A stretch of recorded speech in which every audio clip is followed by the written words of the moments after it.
Ghana is preparing to usher in a new government after John Mahama's victory in last week's presidential election. The change comes at a crucial time.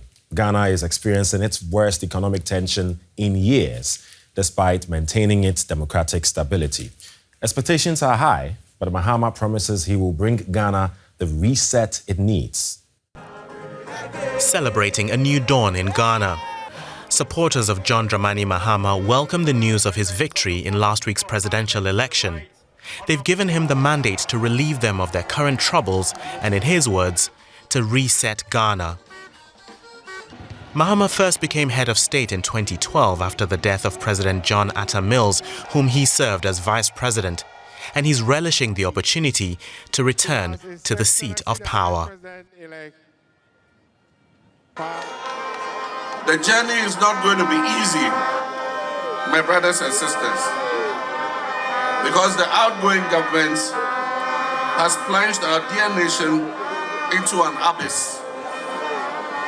However, we are determined to work together with you to build the Ghana we want.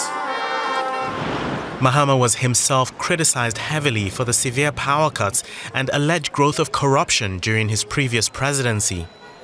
It's exactly why the people voted him out and rejected him again on his second attempt at a return to the top job. But now the third time's a charm. Ghanaians have decided, in the current context of economic turmoil, that John Mahama is the man to spark change. Let's bring in Franklin Kujo, a Ghanaian political commentator and founder of the Imani Center for Policy and Education. Hello, sir. Welcome. So, former president and now president-elect John Mahama has a lot on his plate, no doubt. He's promised to fix the economy and restart Ghana. What would that look like? Well, thank you for having me. I think these days when you use the word restart, it means so many things. I think on the just on the issue of governance, I suspect that when the word restart or reset is used, it actually applies to the kinds of governance we've witnessed, for which we were all appalled and really surprised that Nanado, a defender of human rights, and indeed someone who championed economic rights, would actually have taken us through those dark days. And so when President Mahama says a reset or a restart, in part, it means that we'll try not to witness or try not to replay those darker periods again. And so for me, it's an issue really of governance than probably even the economy, right? Of course, the economy matters as well. But restart would essentially looks like resetting the whole governance architecture again. And then maybe from there, we'll begin to unwind some of the knots around the economy as we have it right now. Right. I mean, as you say, the economy is definitely key. The list of things that he should do. Number one, definitely the economy. I mean, he's talked about 24-hour economy. Maybe that's part of the plan that would help, reset or restart the whole country. But, we've already established that this will not be Mahama's first time as president.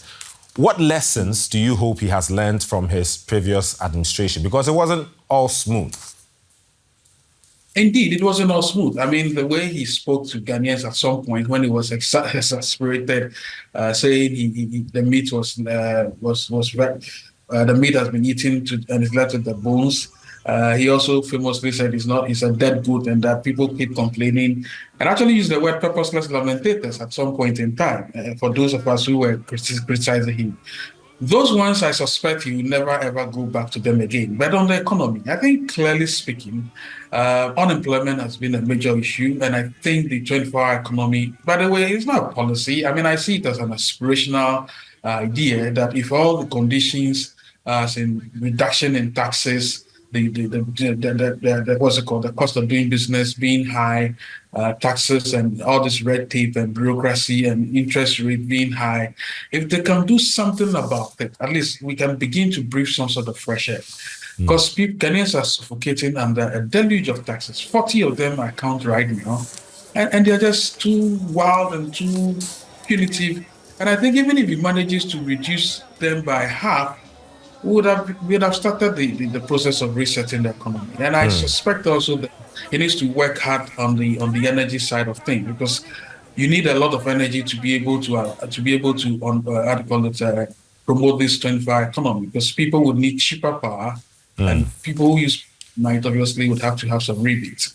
Right, right. So we'll have to wait what the next 4 years is going to be like. But key thing is, with this election, Ghana has again proven its strength in democracy. But is Mahama open to being challenged by opposition, civil society, and the media based on his track record? Well, he's been a beneficiary of those, really. I mean, some of us have not relented at all when this administration came to power. I mean, they are going on. And so he knows exactly what we can do, and he knows exactly what Ghanaians can say.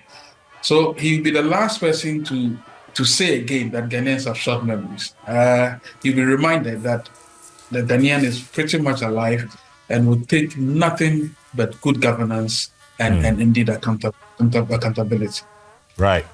Looking at regional dynamics, how do you think Mahama might position Ghana's leadership role in West Africa? It's a pretty important matter. As you know, the Sahel region has become a playground for all this rebel activity, and so without a doubt, I think he needs to have a hold on that, because we cannot afford an implosion from the Sahel region. Well, it's already happening, but we cannot afford it scaling all the way down to the south. So he needs to put his leadership antenna up quickly and see how he can rally around regional leaders, but at least we stem the flow of these should I call it very difficult, but also I mean, he needs to do something about it, really. And I suspect he rely on his former prowess as a leader of the region, and then see how best we can shepherd us along the path of peace. Right. Franklin Kujo, social political commentator. Thank you very much for your time. Always a pleasure. Thank you, sir.